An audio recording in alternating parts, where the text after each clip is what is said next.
E aí, tudo bem com você? Espero que sim. Bora prosear um pouquinho. Quantas coisas que você conheceu, que fizeram sucesso, que foram moda mesmo, que muita gente aderiu, mas que ou não existe mais ou ninguém mais fala. Quantas coisas você já viu desse tipo? Eu vou te dar um exemplo.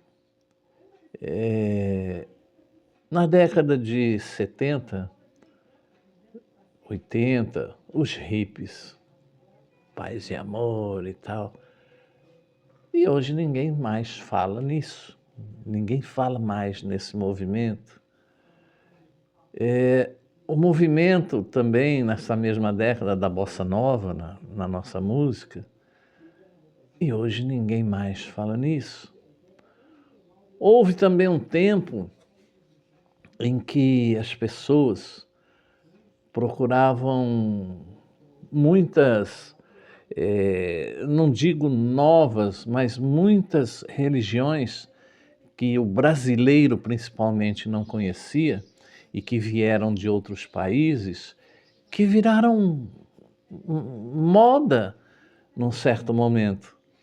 E eu não vou aqui citar para não ofender essas religiões, esses segmentos, mas houveram algumas religiões que chegaram ao Brasil e viraram modas. Todo mundo queria conhecer, todo mundo queria ir. E hoje a gente já não vê falar mais dessas religiões, embora, é óbvio, elas continuem a existir. E o que me chama a atenção é que o povo, de modo geral, gosta daquilo que é novo, daquilo que é novidade. Não sei se é porque o povo enjoa, cansa, enfim. Houve uma época também em que haviam muitos curandeiros, digamos assim, pessoas que impunham as mãos e curavam, pessoas na década de 70 também, houve um modismo aí da tal de garrafadas, né? Pessoas que faziam misturas de ervas, ingredientes e diziam na época que aquilo curava tudo, servia para tudo. E hoje as pessoas mais novas nem têm esse conhecimento, nem sabem do que eu esteja falando. Mas houve esse modismo, teve uma época que tudo era garrafada. Olha, tem uma garrafada em tal lugar que é excelente para o que você está sentindo, é excelente para o que você tem. Meu pai, inclusive, uma certa época em que a minha avó ficou muito doente, e naquele tempo era difícil o diagnóstico de câncer. Aquilo estava surgindo, era algo assim muito novo e muito difícil, esse diagnóstico. E meu pai e minha avó com esse diagnóstico, meu pai, na época, comprou uma passagem de ônibus para o Rio de Janeiro, eu me lembro, e foi atrás de uma garrafada que diz que tinha numa cidade lá próxima ao Rio, ou no Rio de Janeiro, e foi buscar essa garrafada para dar para minha avó. E que não adiantou, né? Então, aonde eu quero chegar com esses assuntos? A igreja foi institucionalizada, foi instituída por Jesus, e muita gente morreu por causa disso, muita gente entrou, muita gente saiu, mas ela continua.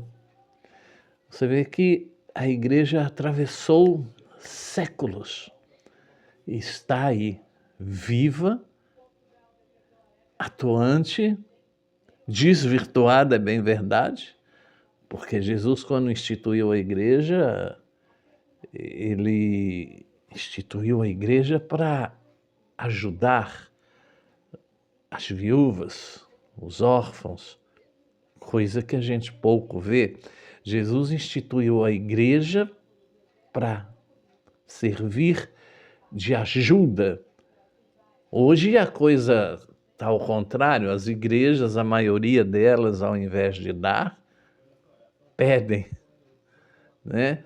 Mas, como instituição, ela está aí, ela resistiu aos tempos. E aí eu te pergunto, como explicar isso? E eu acho, você pode até discordar, eu acho que só tem uma explicação. Tudo que eu falei aqui foi instituído ou inspirado por alguém. Uma religião nova, algo novo, foi trazido por alguém. A partir do momento que aquele alguém deixou de existir, aquela coisa meio que cai no esquecimento. Modismos referentes a modas, músicas, etc., costumes, às vezes vêm e passam porque a geração se renova e aquilo se deixa, fica esquecido, né? Aquilo não se renova, aquilo não acompanha. Mas a igreja, como eu já disse, ela resistiu a todo tipo de intempéries, a todo tipo de levantes, a todo tipo de modismos, e ela continua aí. Como eu já disse, muito diferente, mas continua. E o personagem central da igreja morreu e a igreja continua. Porque tem uma grande diferença entre todos os segmentos que eu citei aqui e a igreja de Cristo. Cristo morreu por uma causa. Você. Cristo morreu, sofreu, passou tudo o que passou por um motivo. Você. E o melhor de tudo é que, diante de todos esses exemplos que eu citei, só Cristo ressuscitou e está à direita do Pai.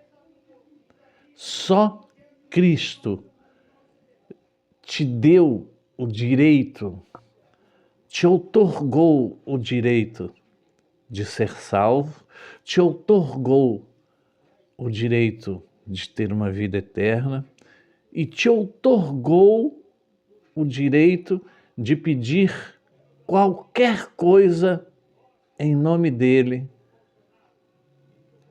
assegurando que Deus te concede. Só Ele fez isso. E a igreja de Cristo, sobre todos os exemplos que eu citei aqui, a igreja de Cristo aí está, porque Ele vive. Porque Ele disse que estaria conosco até a consumação dos séculos. E se Ele disse que estaria, Ele está.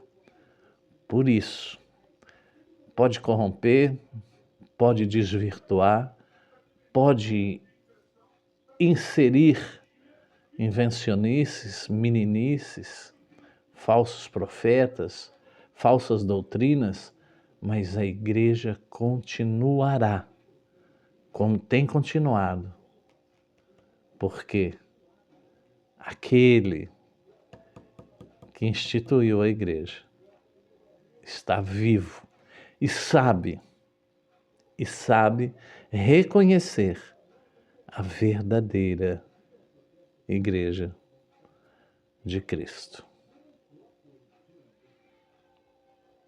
Você concorda? Deus te abençoe, tenha um ótimo dia, uma excelente semana. Que Deus derrame sobre você muita paz, muita saúde, prosperidade, realizações, e que essas bênçãos sejam alcançadas por todos os seus familiares, os de perto e os de longe. Paz.